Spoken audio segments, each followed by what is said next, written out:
কার নির্দেশে খুন করলে? কার নির্দেশে খুন করলে?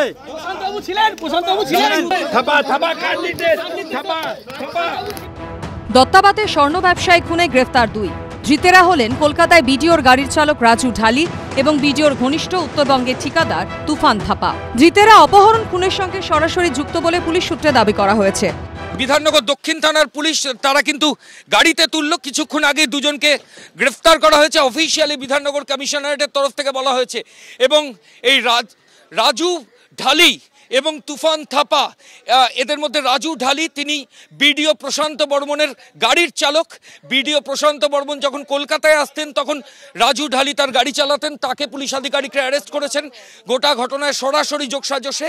এবং আরেকজন তুফান, তাকেও কিন্তু তুফান থাপা, তাকেও তদন্তকারী আধিকারিকরা অ্যারেস্ট করেছেন। তুফান থাপা বিল্ডিং কন্ট্রাক্টর। পশ্চিম মেদিনীপুরের মোহনপুরের বাসিন্দা স্বপন কামিল্লা দত্তাবাদে বাড়ি ভাড়া নিয়ে সোনার ব্যবসা করতেন। ওই ব্যবসায়ীকে অপহরণ এবং খুনের মতো মারাত্মক অভিযোগে নাম জড়িয়েছে জলপাইগুড়ির রাজগঞ্জের ভিডিও প্রশান্ত বর্মনের। অভিযোগ, স্বর্ণ ব্যবসায়ীকে গত মঙ্গলবার দুপুর 1টা নাগাদ দত্তাবাদের দোকান থেকে অপহরণ করা হয়। দুপুর 1:30 নাগাদ নিউটাউন এবি ব্লকের এই ফ্ল্যাটে নিয়ে আসা হয় ব্যবসায়ীকে। ব্যবসায়ীর সঙ্গে তার বাড়ির মালিককে তুলে আনা হলেও পরে তাকে ছেড়ে দেওয়া হয়। বৃহস্পতিবার ব্যবসায়ীর দেহ উদ্ধার হয় যাত্রাগাছি খালের ধার থেকে। আমার স্বামী তো আর ফিরে পারবো না। আমার স্বামীকে তো প্রশান্ত বর্মন মেরে ফেলেছে। বিডিওই অ্যারেস্ট হন, সেই প্রশান্ত বর্মনই অ্যারেস্ট হন। প্রশান্ত বর্মনকে শাস্তি দেন, কঠোর। নিহত ব্যবসায়ীর আত্মীয়ের দায়ের করা অভিযোগে উল্লেখ ছিল বিডিওর নাম।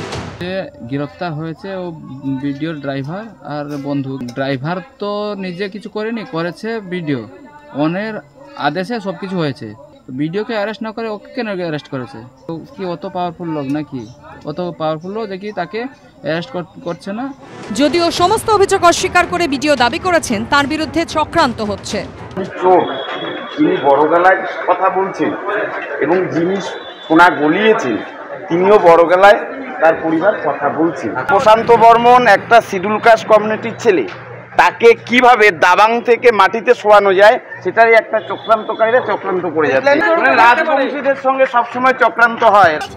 অপহরণ খুনের ঘটনায় বিডিওর গ্রেফতারির দাবিতে বিধাননগর দক্ষিণ থানার সামনে বিক্ষোভ দেখায় বিজেপির যুব মোর্চা। রাজগঞ্জের ভিডিও এই প্রশান্ত বর্মন এই খুনের মামলায়, অপহরণের মামলায় জড়িত।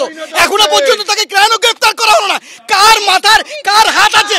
কার হাত আছে? ভাইপোর হাত আছে? মুখ্যমন্ত্রী, প্রশাসন যদি অপহরণ করে, প্রশাসন বিডিও যদি খুন করে, তাহলে এসআইআর কি করা হবে? বিডিও এসডিও যদি অপহরণ খুনের মামলায় জড়িত থাকে, এই প্রশান্ত বর্মন নিজেকে বলছে দাবাং বিডিও, হ্যাঁ, অপদার্থ বরখাস্ত করেনি, পুলিশ গ্রেফতার করেনি কেন? পুলিশের বিষয়, পুলিশ দেখছে, তদন্ত করছে, অ্যারেস্ট করছে, পুলিশ দেখছে। ধৃতদের এদিন বিধাননগর মহকুমা আদালতে তোলা হলে অভিযুক্তদের আইনজীবী সওয়াল করেন ধৃতদের নাম এফআইআরে ছিল না। যদি তারা জড়িত হতো তাহলে তারা পালিয়ে বেড়াতো। সরকারি আইনজীবী বলেন ওই ঘটনায় বিডিও জড়িত, ভিডিও ফুটেজও আছে। আর কারা কারা এই ঘটনায় যুক্ত তা জানতে তদন্ত প্রয়োজন, নইলে পুলিশি নিষ্ক্রিয়তার অভিযোগ উঠছে। এরপরে ধৃতদের 12 দিনের পুলিশ হেফাজতের নির্দেশ দেন বিচারক। ময়ূর ঠাকুর চক্রবর্তী, অমিত জানা ও রঞ্জিত সাউয়ের রিপোর্ট, এবিপি আনন্দ।